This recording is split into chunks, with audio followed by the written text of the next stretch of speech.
Hello दोस्तों, स्वागत है आपका हमारे यूट्यूब चैनल में। तो आज हम सीखने जा रहे हैं सिंप्लेक्स मेथड का मिनिमाइजेशन प्रॉब्लम। तो वीडियो स्टार्ट करने से पहले मुझे काफ़ी क्वेरीज आ रही थी स्टूडेंट्स की कि जो इटरेशन टेबल में जेड जे निकाला जाता है वो कैसे निकाला जाता है। तो मैं बताता हूँ कि जो जेड जे होता है वो निकलता है C B I into Y I J से। तो जो सी बी आई होता है वो होता है कॉस्ट ऑफ बेसिक वेरिएबल्स। जो बेसिक वेरिएबल्स बेसिस में जो वेरिएबल होते हैं उनका जो कॉस्ट वाला कॉलम होता है उसका मल्टीप्लाई हर एक वेरिएबल के वैल्यूज़ के साथ किया जाता है। और Y I J column wise values of every variable होते हैं। तो अभी इस वीडियो में मैं फिर से बता दूंगा। चलिए मैं स्टार्ट करता हूँ हमारा वीडियो, तो जो कि मिनिमाइजेशन प्रॉब्लम का है।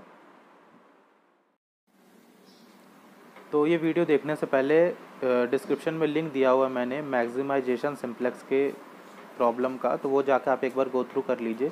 उसमें मैंने हर एक चीज़ बिल्कुल डिटेल्ड एक्सप्लेनेशन दी हुई है, तो उसको एक बार देख लीजिएगा। तो ये वीडियो आपके लिए बिल्कुल आसान हो जाएगा समझना। आइए हम समझते हैं कि हम मिनिमाइजेशन प्रॉब्लम को कैसे सॉल्व करते हैं। तो जो मिनिमाइजेशन प्रॉब्लम होता है उसको एज इट इज़ हम मैक्सिमाइजेशन की तरह सॉल्व करते हैं।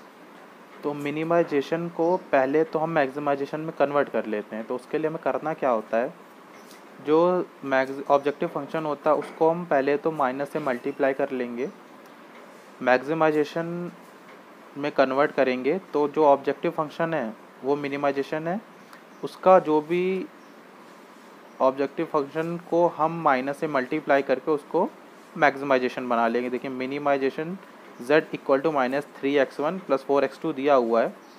तो हम पहले मिनिमाइजेशन को माइनस से मल्टीप्लाई करेंगे तो मैक्सिमाइजेशन हो जाएगा, और लास्ट में जब हमारा ऑप्टिमल टेबल से z निकलेगा तो वो तो मैक्सिमाइजेशन का निकलेगा, पर हमें मिनिमाइजेशन चाहिए तो हम माइनस से फिर से मल्टीप्लाई कर लेंगे। आइए हम करते हैं। तो ये देखिए माइनस से मल्टीप्लाई किया ताकि वो मैक्स में बन जाए। देखिए max z equal to minus और ब्रैकेट लगा -3x1 + 4x2। मिनिमाइजेशन को माइनस से मल्टीप्लाई करके मैक्सिमाइजेशन में बना लिया ताकि हमें दो कंसेप्ट ना सीखना पड़े, हमारे एक कंसेप्ट से ही सारे सॉल्यूशन निकल जाए, कन्फ्यूज़न ना हो।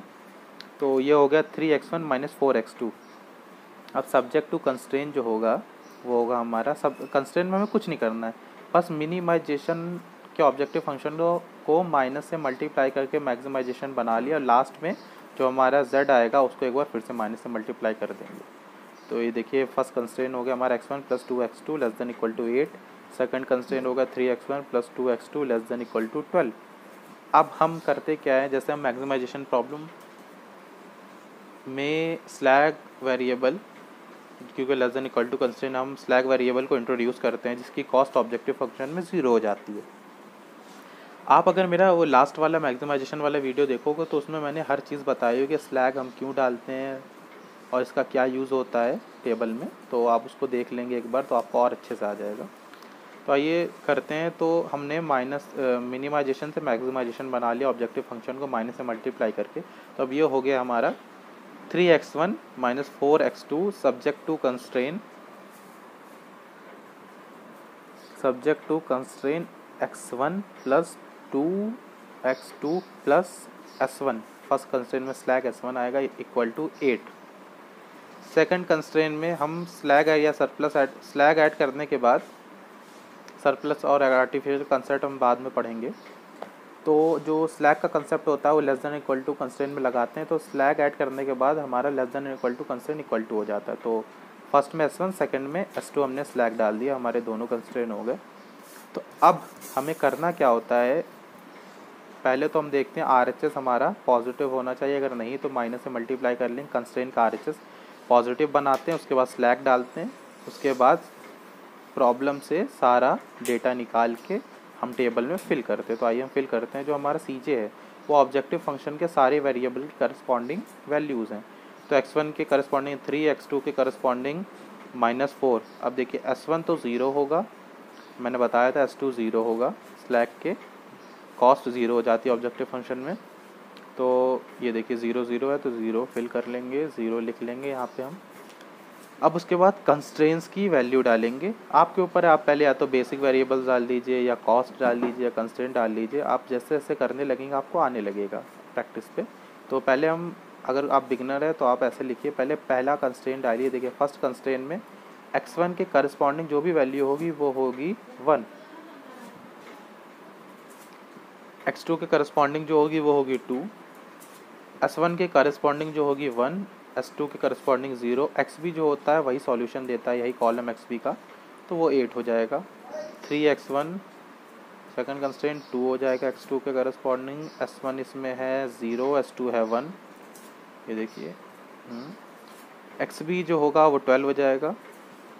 और अब ये जैसा कि आप देख सकते हैं, देखिए s1 s2 ये आइडेंटिटी मैट्रिक्स फॉर्म कर रहे हैं, तो जो आइडेंटिटी मैट्रिक्स फॉर्म करते हैं जो भी वेरिएबल्स, वही वीबी वाले कॉलम में होते हैं। वीबी यानी बेसिस वेरिएबल, बेसिक वेरिएबल।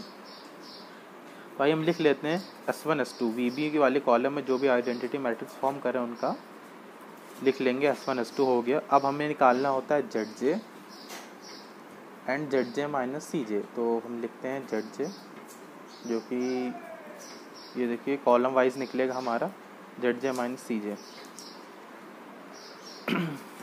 अब zj जो होता है वो होता है cbi इंटू yij। cbi होता है जो भी वेरिएबल बेसिस में होते हैं इनके करस्पॉन्डिंग ऑब्जेक्टिव फंक्शन में जो भी वैल्यू होती है वो।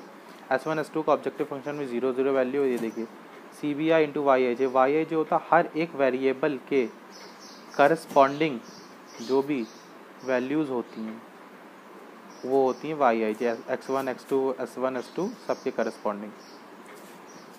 अब देखिए, अब हमें ये देखिए हमें zj निकालना है, तो एक बार मैं फिर से बता देता हूँ। zj में काफ़ी बच्चों को कन्फ्यूज़न होता है। zj जो होता है वो होता है cbi इंटू yij।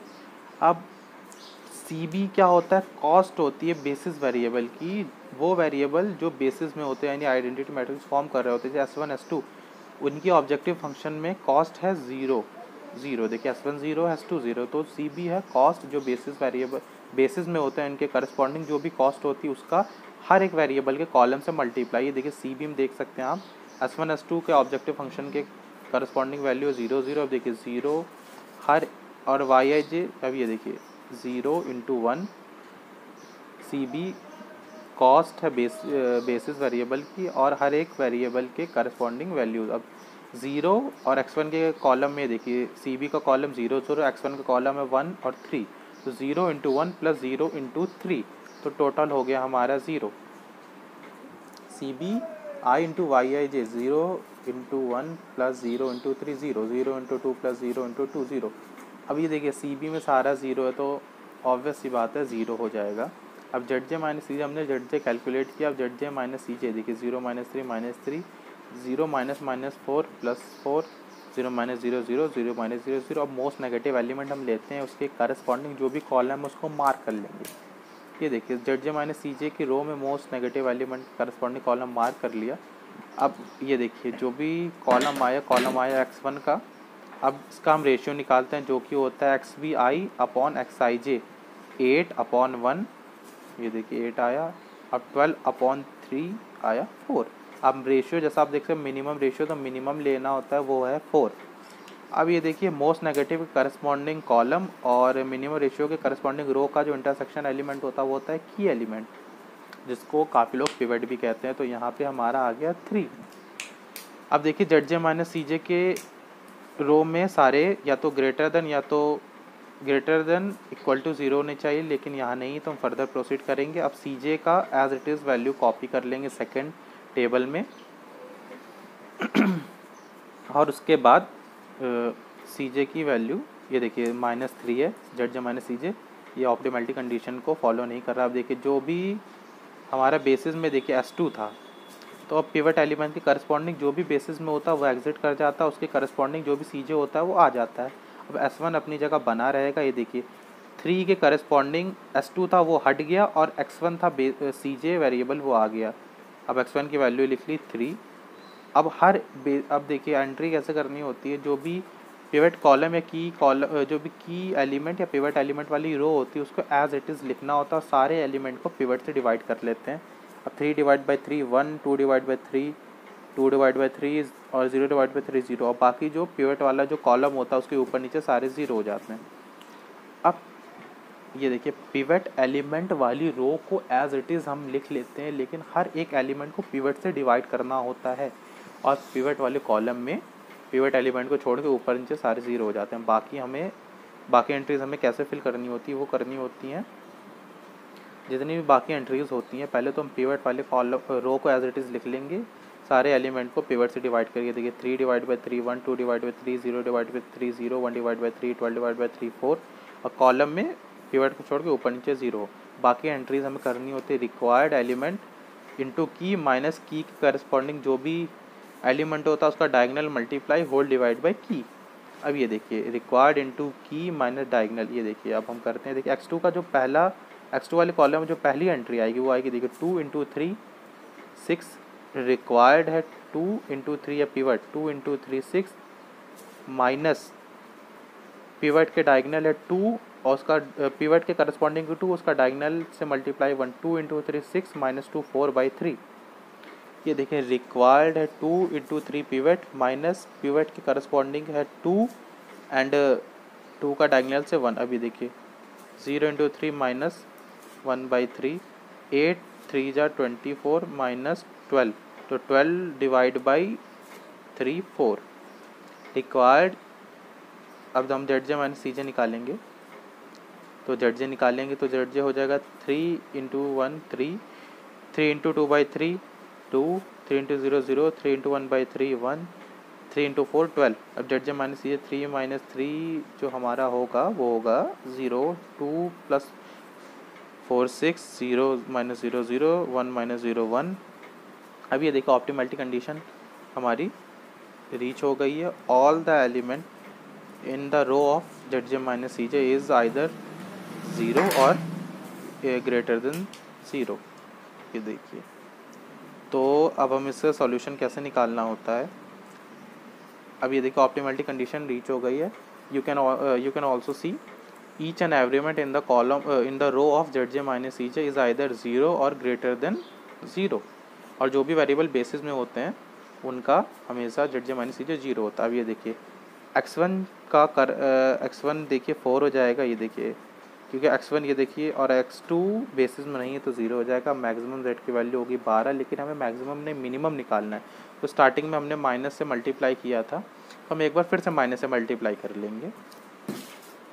जो XB वाला कॉलम होता है वही हमारा वैल्यू देता है। तो x1 के करस्पॉन्डिंग XB में 4 है और x2 बेसिस में नहीं तो 0। अभी देखिए माइनस से मल्टीप्लाई कर लिया, हमारा मिनिमम z का -12 हो गया। स्टार्टिंग में माइनस से करेंगे, फिर लास्ट में ये देखिए